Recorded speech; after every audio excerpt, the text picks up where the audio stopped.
Emperor has been expecting you. Hello Star Travelers, this is ushanka. In this review we're going to talk about different facts, as well as about different predictions and theories concerning characters that may appear in the 4th season of the Star Wars Rebels TV series. Okay, so let's begin with Orson Krennic. Fans have already been speculating that this character may appear in the series for a long time. This character, as well as Yularen and Tarkin, had already become one of the most famous characters that serve in the Imperial ranks. However, that is not the reason why he may appear in the Star Wars Rebels. The fact is that Disney had already confirmed that the freighter we saw during the Battle of Scarif is indeed a ghost. There are of course many more links between the Rogue One and Star Wars Rebels, like the clues about the Death Star that Geonosian worker named Click-Cluck tries to show our Rebel friends but failed to share his information. It is indeed possible that it is the Lothal group of rebels that found out about the Death Star, with both the Stardust Project and Krennic himself mentioned in the last trailer for the 4th season.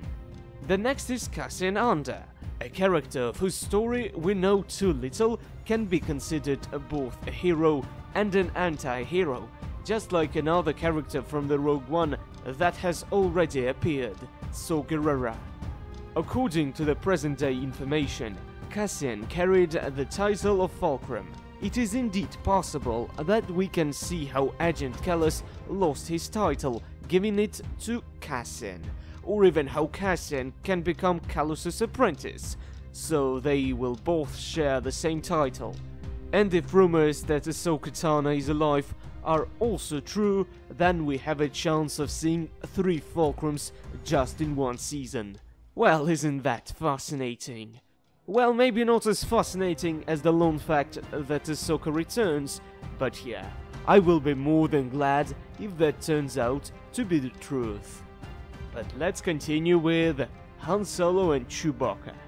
As we know, this famous galactic duo worked almost exclusively for Hutts.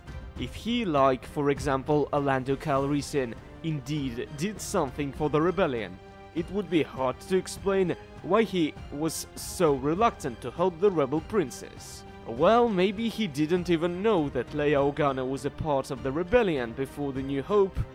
Well, it doesn't really matter at this point, and I don't really think we will see Han and Chewie in the series. A little cameo or even a hint is possible, but improbable, considering in 2018 we are going to have a whole film devoted to Han Solo, which will tell us about this smuggler's past in details. The next character in our list is Thrawn.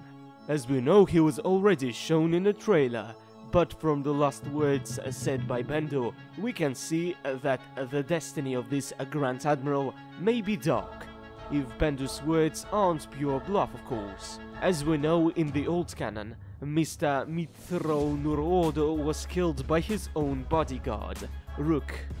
At the moment when the first version of my scenario was written, which was like 6 months ago, we didn't know anything about Rook in the new canon. But it is obvious now that he will indeed appear in the show. Will he kill his master? Maybe, and maybe not. We shall see. Okay, so it is time to continue. And the next character in our list is Leia Organa. I, as well as millions of fans all around the globe, will be more than happy to learn more about the story of Leia being on board the Profundity Mon Calamari Star Cruiser. I think Disney can indeed incorporate this character into the 4th season, at least in memory of Carrie Fisher. It will not be hard, considering they already have both the 3D models and the voice actress, so there is no obstacles for Leia's return besides the will of the director. And the next one is Luke Skywalker. We already saw him in Star Wars Rebels. As you probably remember, he was shown on Tatooine during Ezra's visit to this desert world. There is a chance we will somehow see him piloting his favorite Skyhopper along with his best friend Biggs Darklighter. But yeah, that is just me dreaming, so no proofs about this one. Okay, the next one is K2SO. Well, maybe not the SO unit exactly, but there is indeed a big chance of K2 droids being shown here and there, since they were common at that time, being employed on many military posts and bases around the galaxy. And last but not least, Lux Bonteri. Yes, that was quite unexpected for me, but there is indeed a chance that this character may appear. As we remember from the Clone Wars, he was a son of an Onderon senator who fought alongside Saw Gerrera during the Civil War on Onderon, as well as later, in the period between the 3rd and the 4th episodes of Star Wars, when he officially joined the rebellion and provided Saw with some crucial Imperial information that made him a target for the Inferno squad we will see in Battlefront 2. From what we know, he was captured by the Imperials after the events of the Rogue One and probably imprisoned or even executed.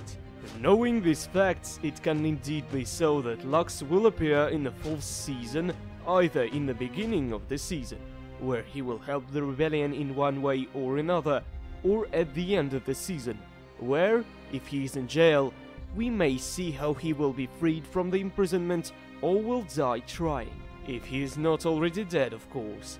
And yes, there were a couple of posters to the rebels containing Lux Bonteri, but they were purely fan-made, of course, as the style being too close to the style of the Clone Wars, rather than to the style Disney prefers at the moment. And what are your predictions for the 4th season of the Rebels series? Write about them in the comment section below.